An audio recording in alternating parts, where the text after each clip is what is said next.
नमस्ते एवरीवन। तो आज का टॉपिक है यूनाइट योर सेल्फ विद योग शक्ति एंड द क्रिया शक्ति। तो क्रिया शक्ति क्या है? कर्म। कर्म करते ही हमारे अंदर शक्ति आती है। योग शक्ति मीन्स क्या है? जब हम किसी से जुड़ जाते हैं तो हमारे अंदर एक शक्ति का प्रवाह होता है जो हमारे जीवन का निर्वाह करती है। तो हमें योग शक्ति और क्रिया शक्ति पे कार्य करना है। मैंने आपको at the feet of the masters के कितने सारी लाइनें पढ़ के सुनाई, तो उसमें सबसे पहले इंपॉर्टेंट बात है कि ईश्वर कहाँ निवास करते, ईश्वर का निवास स्थान कहाँ है। मैंने ऑलरेडी आपको रामा एक्सक्लूसिव में बताया कि Lord Krishna resides in the heart of the pure devotee. तो वहां पे जहाँ जिसके हृदय में प्रेम होता है, जिसके हृदय में प्रेम होता है वहीं पे ईश्वर निवास करते हैं। यदि कोई व्यक्ति किसी व्यक्ति के प्रति प्रेम भावना नहीं रखता है, प्रेम भावना का मतलब क्या है? प्रेम भावना का मतलब है कि कोई दुर्व्यवहार ना हो और उसके प्रति आपके मन में जो है अच्छी भावना हो, आपके मन में उसके प्रति रिवेंज ना हो, तो वहां पर ईश्वर का वास होता है। प्रेम भावना का मतलब क्या है? जहां पर आप किसी की परेशानी को समझते हैं, किसी के साथ आप सहयोग रखते हैं, तो वहां पर ही ईश्वर का वास होता है। तो ईश्वर का निवास स्थान जो है हर व्यक्ति के हृदय में है। जिस दिन वो ईश्वर उस व्यक्ति के हृदय को छोड़ देते तो वो व्यक्ति जो है मृत्यु को प्राप्त हो जाता है। समझ रहे हैं आप? तो यहाँ पर क्या है कि ईश्वर ही हमें नाना प्रकार से बचाने का प्रयास करते हैं।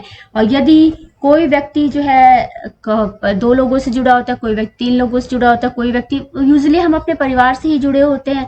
जब परिवार में ही हमें लगता है कि कोई हमारे साथ नहीं जुड़ा है तो हम बहुत अकेलापन महसूस करते हैं। फिर उसके बाद हम अपने दोस्तों के साथ रहते हैं, दोस्तों के साथ है, अपने ऑफिस में है, अपने काम से जुड़े। तो बेसिकली हर व्यक्ति अपने काम से ही जुड़ा होता है। जहां पर उसका काम सफर करने लग जाता है तो वहां पर फिर वो जो है, वो जो शक्ति, जो क्रिया शक्ति है, वो हमें जो है बहुत ही कम मिलने लग जाती है। उस वक्त फिर हमारे शरीर में जो है ऊर्जा का जो प्रवाह होता है, जिसके जरिए जो हम कार्य करते हैं, जिसके जरिए जो हमारा माइंड, हमारा ब्रेन जो ऑक्यूपाइड होता है कि we have to do this next time, we have to do this, I have to this at this time. तो time table is very necessary. If we are not following the time table तो आपकी life जो है worst हो जाती है। तो हम time boundation work is very good. Time bound में हम क्या होता है कि हम तुरंत भागते हैं उस काम को करने के लिए। यदि हम टाइम बाउंड काम ना करें तो हमारा जीवन बिल्कुल नीरस हो जाएगा। अरे अभी कर लेंगे, अरे अभी कर लेंगे। इस तरह से क्या है कि आपकी इंद्रियां हैं, आपकी जो नर्व्स हैं, न्यूरॉन्स नॉट फंक्शनिंग वेल, आप आलस में पड़े रहेंगे, आलस में वो हो जाएंगे। तो आपको इस तरह से, तो सबसे पहले क्या है, भगवान राधा कृष्ण, तो राधा कृष्ण जी को प्रेम का प्रतीक माना जाता है। और भगवान कृष्ण चले गए भी गए थे, लेकिन आज भी हम राधा कृष्ण की पूजा करते हैं। राधा कृष्ण आज भी मंदिर में विराजमान। तो ये एक हमारा जो सिस्टम है, जो सिंबलाइज, उसको अभी तक हम चलाते चले आ रहे हैं। सदियों पुराणों से हम राधा कृष्ण को के प्रेम को प्रतीक मानकर मंदिरों में उनको पूजते आ रहे हैं। तो ये जो सीक्वेंस है हमारा, ये कभी डिस्टर्ब नहीं होना चाहिए। उसी ये जो जब जो चीजें टूटने लग जाएं चीजें, तो उसको आगे बढ़ाने वाले लोग हमें चाहिए होते हैं। तो आज फिर से मैं कहती हूँ कि अपने आप को किसी व्यक्ति से जोड़ना है तो उसकी अच्छाई से आप जोड़ सकते हैं। बुराई से जुड़ना बहुत मुश्किल है। लोग जो सोचते हैं कि हम डरा धमका के एक दूसरे को जोड़ लेंगे, तो ये बहुत मुश्किल है। आप डरा धमका के किसी को नहीं जोड़ सकते। व्यक्ति अपनी स्वेच्छा से जुड़ता है, व्यक्ति किसी व्यक्ति की इच्छाई से जुड़ता है, व्यक्ति किसी व्यक्ति की मधुर बातों से जुड़ता है। यदि आप सोचे डरा धमका के आप जोड़ लेंगे तो ये कुछ पॉसिबल, संभव नहीं है। और ईश्वर वही निवास करते हैं जहां पर व्यक्ति के अंदर प्रेम भावना सबके लिए होती है, वो सबके लिए सब करता है, वहीं पे ही ईश्वर निवास करते हैं। तो आज रामा एक्सक्लूसिव का डे था। मैं यूजुअली अब शॉर्ट ही बनाने का प्रयास करूंगी, लेकिन कभी कभी टॉक लंबी हो जाती है तो ये शॉर्ट में लेते नहीं है।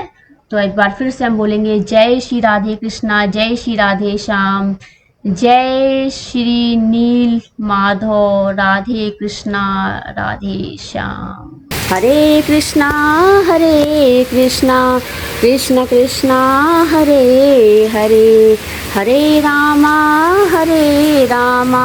राम रामा, हरे हरे, हरे कृष्णा, कृष्ण कृष्ण, हरे हरे, हरे रामा, राम राम, हरे हरे, हरे कृष्णा कृष्ण कृष्णा हरे हरे, हरे रामा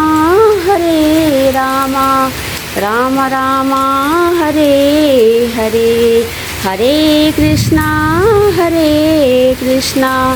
कृष्ण कृष्णा हरे हरे, हरे रामा राम राम हरे हरे, हरे कृष्णा कृष्ण कृष्णा हरे हरे, हरे रामा राम राम हरे हरे, हरे कृष्णा कृष्ण कृष्णा हरे हरे, हरे रामा राम राम हरे हरे, हरे कृष्णा कृष्ण कृष्णा हरे हरे, हरे रामा राम राम हरे हरे। देखिए बारिश, मूसलाधार बारिश हो रही है आज। अच्छा है, बारिश हो जाएगी, बहुत अच्छा है। बारिश होने के अनेकों फ़ायदे हैं। मैं अपने प्रीवियस वीडियो में आपको अनेकों बार बता चुकी हूँ। अब जुलाई आने वाला है और वर्षा ऋतु का आगमन हो चुका है, और जो है इस वर्षा ऋतु में हम लोग क्या खाएंगे ये सब रहता है, लेकिन हेल्थ ऑफ पॉइंट व्यू से हमें देखना पड़ता है कि हम क्या खाएं क्या ना खाएं। इन सब बातों पर विशेष हमें ध्यान रखना पड़ता है। यूजुअली चाय पकौड़े समोसे हम लोग खाते हैं, लेकिन यदि आपके घर में कोई बीमार व्यक्ति है तो आप ये सब ना खाएं, घी तेल से बचें, और जो है आप सात्विक भोजन करें।